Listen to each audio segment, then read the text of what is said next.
Good morning guys. Ano yan na sita guys. Nag-marinate ako ng karne kagabi.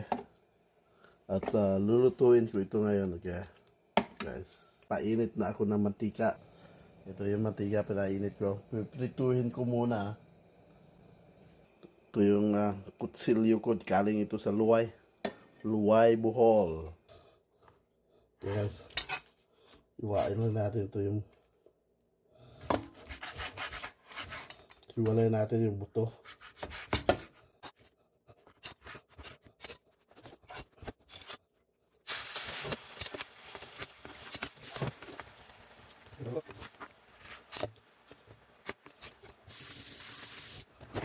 Tapos iprito muna natin. Okay?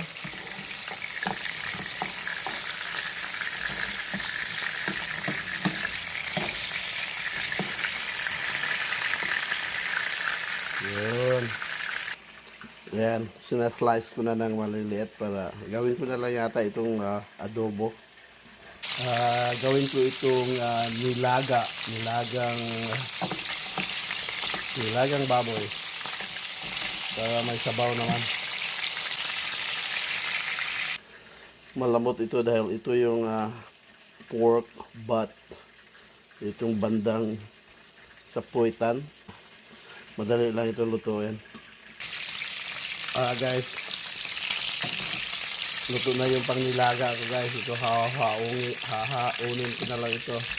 Lipat ko na lang dito. Laga ko ito mamaya. Piniprito ko muna. Ito naman yung pang-adobo ko. Mas maganda kasi pag-iprito muna para mawala yung langsa. Yun. Kasya din. Okay guys. Double purpose ito. Ito yung pang-adobo. At saka ito yung pang nilaga. Nilagyan ko na lang dito, sibuyas. Ito guys, sibuyas lang at saka bawang katapat nito. Para sa adobo natin. Pagkatapos yung nilaga, lagyan natin ng luya. Ito yung bawang natin. Bawang buo. Alright. Ganito lang yan guys. Pag hinati mo yan sa kalahati. Kalahati pa. Tatanggal na yung mga balat niyan. Ngayon, balikan natin yung piniprito natin. Prito natin to both side. Mawala yung langsa. Pinupinuhin natin. Kaya dapat maraming bawang dahil pampabango kasi ito eh. Huwag tipirin para mas masarap. Pero kung talagang kulang, basta meron lang konti.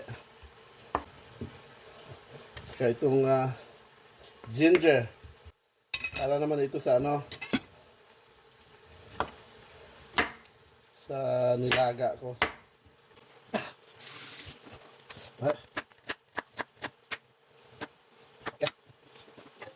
Okay, since tapos na ito, piprito na naman tayo ng bawang dito sa kabila. Para ito sa adobo. Yung bawang natin. Tapos ito naman yung Bombay or yes. Madami para masarap. Lagyan ko ng konting luya. Yun. Piprituhin muna ito ng kaunti. At tapos lagyan na natin yung karne.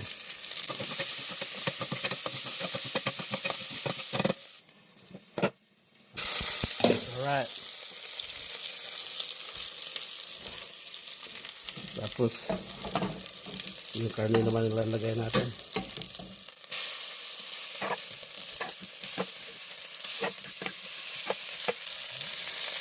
Ayos, di ba? Saka ngayon, palambutin natin ito. I-add natin yung minarinate natin kanina at lagyan natin konting tubig. Lagyan natin ito. Yun. Malambot na ito pero papalambutin natin pa ng mga 30 minutes. Okay? Alright guys, ito na yung pang sabaw natin. Lagyan ko ng maraming onions at saka luya, ginger. Lagyan natin ng tubig, pakuluin natin ito. Ito na. At saka takpan mga after 30 minutes, luto na rin ito. Lagyan natin ito ng maraming black pepper. Saka asin. Isa pang lalagay ko dito yung patis. Tansyaan lang yan guys. Alright guys, tandaan mo guys. Walang taong magutom kung ikaw ay masipag. Kaya sipag at siga lang at magsusurvive tayo dito sa mundong ito. Ito na guys, luto na guys. Tingnan mo yan. Sarap. Amoy pa lang, ulam na. At saka ito yung ano ko, yung nilaga. Pero kulang pa ito ng mga vegetable, okay? Yeah, palambutin ko muna ng konti. Tapos lagay ko yung vegetable. Alright guys.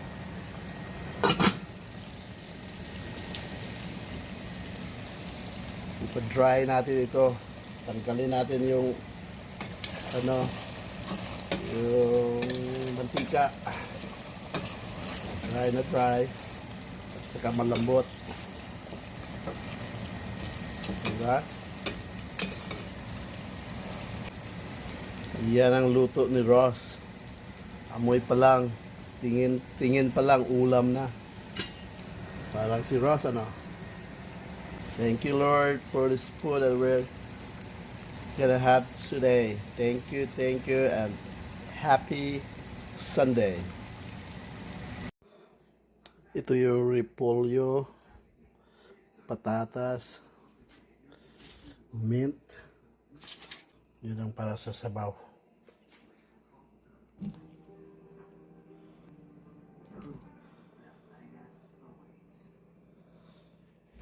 Yung tangad ini tangad. Almost done.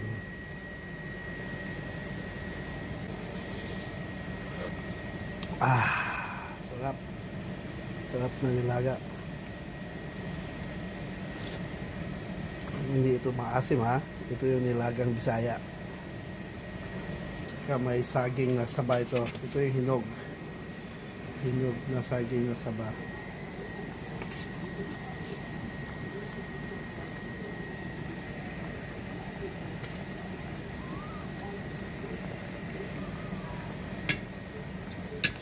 Daming gulay. Okay, and the last part.